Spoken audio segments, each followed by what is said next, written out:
গেলেন, ত্রাণ বিলি করলেন মুখ্যমন্ত্রী মমতা বন্দ্যোপাধ্যায়। মুখ্যমন্ত্রী মমতা বন্দ্যোপাধ্যায় প্রথম দফায় গিয়ে থেকেছিলেন কয়েকদিন এবং এই এলাকাগুলোতে একেবারে ত্রাণ বিলি থেকে শুরু করে বিভিন্ন পর্যালোচনা বৈঠকও করবেন। সরাসরি চলে যাব প্রতিনিধি আবিরের কাছে, তার কাছ থেকে জানবো যে মানুষ কি বলছেন। এই মুহূর্তে আপনারা দেখছেন মেটেলির ছবি। মেটেলিতে জলপাইগুড়ির মেটেলি বিধ্বস্ত, সেই বিধ্বস্ত মেটেলিতে খাবার পৌঁছে দেওয়া হচ্ছে, দুর্গতদের ত্রাণ বিলি হচ্ছে। বাড়ি ঘর ধসে গেছে, বাড়ি ঘর ভেসে গেছে। ভুটান পাহাড়ে বৃষ্টি এবং তাতে উত্তরবঙ্গে ভয়াবহ বিপর্যয়।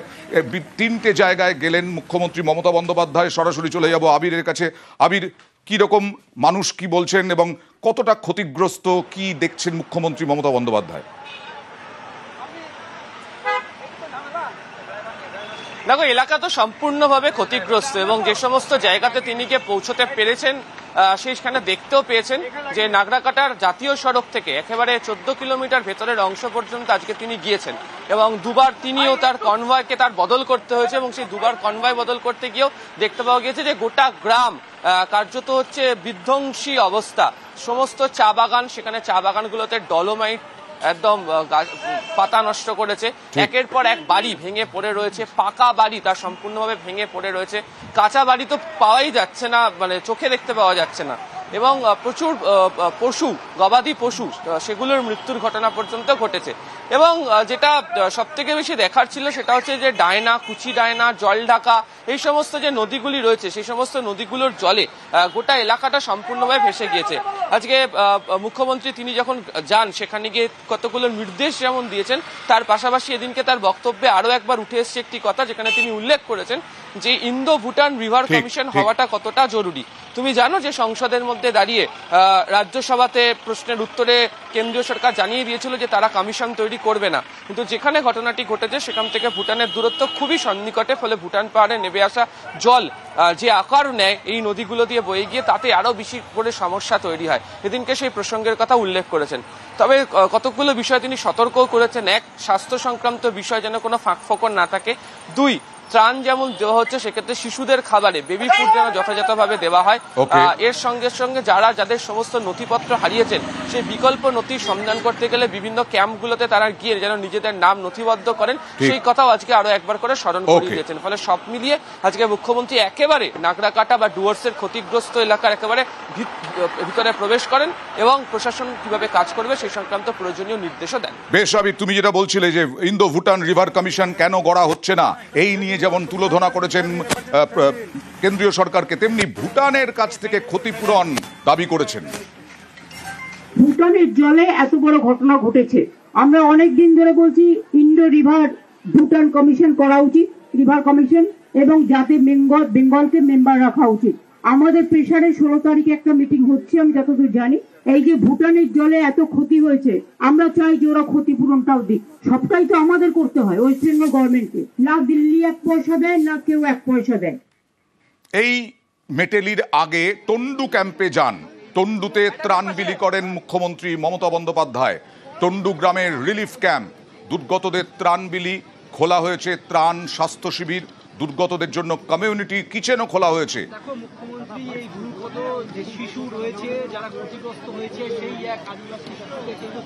দুর্যোগে ভেঙেছে নাগরাকাটার গাঠিয়া সেতু, আমরা দেখিয়েছি এর আগে। সেই গাঠিয়া সেতু, ভাঙা সেতু দিয়ে পার হলেন মুখ্যমন্ত্রী মমতা বন্দ্যোপাধ্যায়। গাঠিয়া সেতু পার হলেন মুখ্যমন্ত্রী মমতা বন্দ্যোপাধ্যায়। তিনি বামনডাঙ্গাতেও গিয়েছিলেন, নাগরাকাটার বামনডাঙ্গায় গিয়েছিলেন। আর এই গাঠিয়া সেতু নিয়ে কি বললেন দেখুন। যে ব্রিজটা আপনারা পেরিয়ে যেতেন, জলে যেহেতু স্রোত আছে তাই একটা ছোট্ট লোহার আমরা একটা স্ট্রাকচার দাঁড় করিয়ে দিয়েছি, ওইটা পায়ে হেঁটে আপনারা লোহার স্ট্রাকচারটা পেরিয়ে ওপারে যেতে পারবেন। কিচেন এখন চলবে, যাদের বাড়িঘর ভেঙে গেছে তাদের আমরা তৈরি করে দেবো। কৃষি জমি যাদের নষ্ট হয়েছে তারা ক্রপ ইন্স্যুরেন্স পাবেন। আপনাদের অনেক কাগজপত্র হারিয়ে গেছে, সেই জন্য স্পেশাল ক্যাম্প করা হবে। যার যা হারিয়েছে সেগুলো লেখান, তাহলে ডুপ্লিকেট কাগজ পাবেন। আপনাদের যাতে কোনো রকম প্রবলেম না হয় সেই জন্য আমাদের ভাই বোনেরা কাজ করছে, আমার ডাক্তার ভাই বোনেরা। প্রশাসনের কর্তা ব্যক্তিরা তারা যেভাবে পারছেন পাশে দাঁড়াচ্ছেন। এই যেমন বিডিও পাঠশালা খুলেছেন, পড়াচ্ছেন মাস্টারমশাইয়ের ভূমিকায়। বিডিও জলপাইগুড়ির বিধ্বস্ত যারা ঘর হারিয়েছে, এই যে সমস্ত শিশু, সেই শিশুদেরকে পড়াশোনার দায়িত্ব নিয়েছেন এই বিডিও।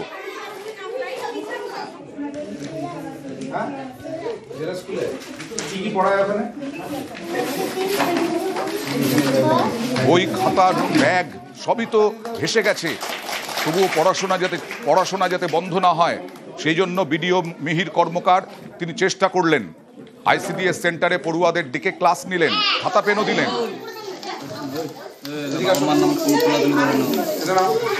এই এলাকা তো বানভাসী হয়েছিল আর কি, জল জমেছিল প্রত্যেকটা বাড়িতে, অনেকেরই বই টই ভিজে গেছে, খাতাপত্র ভেসে গেছে, পেন্সিল ভেসে গেছে, রাবার ভেসে গেছে। সেগুলো দেখে এদের একটা পড়াশোনা বিমুখতা আর হচ্ছে এই বন্যা হওয়ার পরে এদের ছন্দে ফেরানোর দরকার আর কি। এরকম আমাদের কাছে নানা রকমের দুর্যোগের ছায়া আমাদের সবসময় আমাদের সামনে তুলে ধরেছে, কিন্তু আমরা সবসময় লড়াই করে সামনে এগিয়ে গেছি। এই বাচ্চাদেরকেও সেই বার্তা আমরা দিতে চাই।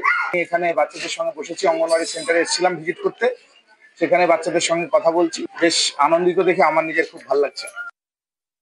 দেখলেন তো কয়েকদিন আগে বন্যা হয়েছিল, সব বইপত্র একদম শেষ, দেখলেন চারপাশে। এখন ভিডিও সাহেব আসছে, 2 ঘন্টা থেকে পড়াচ্ছে। অবশ্য আজকে অনেক ভিড় আছে, ভালো লাগলো আজকে দেখে। ছেলেমেয়েরা কি হচ্ছে? সবাই ভালোই বলতেছে, স্যার আসলেন পড়াচ্ছেন, 2 ঘন্টা থেকে ইয়ে করতেছে, পড়াচ্ছে। আমাদের বাড়িঘর ভেসে গেছে, ভেসে গেছে, আর বই খাতা ভেসে গেছে।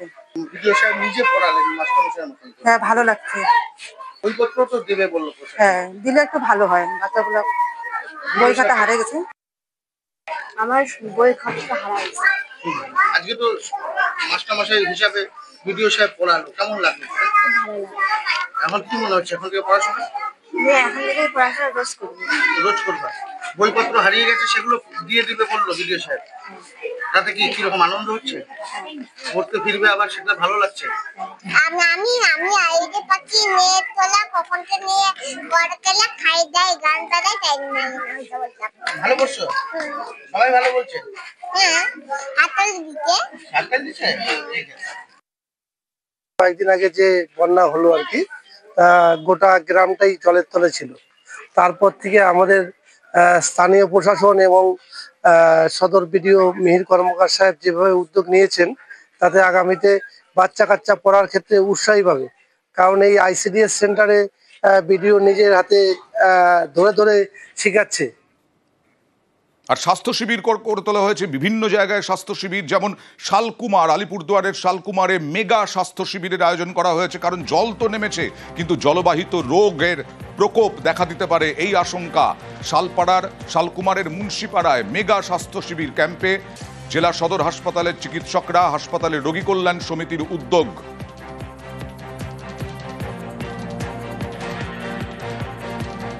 ভালোই লাগলো। এখানে বন্যা ঢুকছে, মানুষ ওষুধ পাচ্ছে না, টাকা নাই বাড়িতে ওষুধ কেনার মতো। সুমন কাঞ্জিলালকে অনেক ধন্যবাদ। ওষুধ পেলাম সব রকম? হ্যাঁ, সব রকম। ডাক্তাররা সব ভালোভাবে দেখলো আপনাদের? হ্যাঁ, দেখছে ভালোভাবে, দেখছে। আমাদের উপকার হচ্ছে। কি কি ডাক্তার দেখালেন?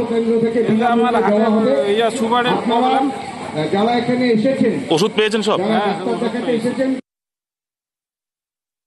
আমরা আলিপুরদুয়ার ডিস্ট্রিক্ট হসপিটাল থেকে প্রায় অনেকেই এসেছে বন্যার জন্য।